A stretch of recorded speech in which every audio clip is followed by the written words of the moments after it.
लीना, आप समझती हैं कि इस वक्त उस्मान तारिक को ट्रम्प कार्ड कहा जा रहा है।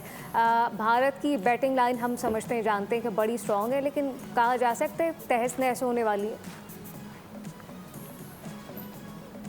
जी लीना, कि उनका जो एक्शन है उस्मान तारिक का वो काफ़ी डिफ़िकल्ट है। वो बीच में बहुत पॉज के साथ बॉलिंग करते हैं और बड़े मजाक भी उस पर हो रहे हैं। लेकिन आई थिंक इंडियंस को ऐसे एक्शन खेलने की, सिमिलर एक्शन की आदत होगी, बिकॉज अश्विन जो थे वो भी काफ़ी बड़ा पॉज लेते थे। So they must be use to it. And आजकल इतने एनालिस्ट होते हैं, प्रैक्टिस सेशंस होते हैं, स्टडी होती है नए बॉलर पे, तो काफ़ी उन्होंने काम कर लिया होगा इस पर। तो ट्रम्प कार्ड मेरे ख्याल में उस्मान तारिक खाली नहीं होंगे, बट मेरे ख्याल में नवाज, अबरार और शादाब और साइम अयूब सारे होंगे, और उसके साथ शाहीन अफरीदी भी होंगे।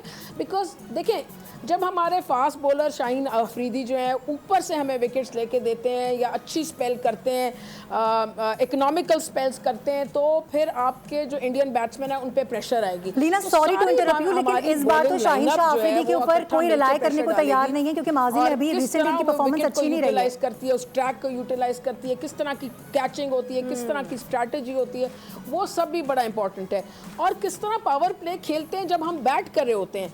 क्या बाबर आजम आके 103 के स्ट्राइक रेट से पावर प्ले खेलेंगे तो फिर तो जीतना ही नामुमकिन हो जाएगा ना। तो हर एक ने अपना पॉजिटिव रोल करना है।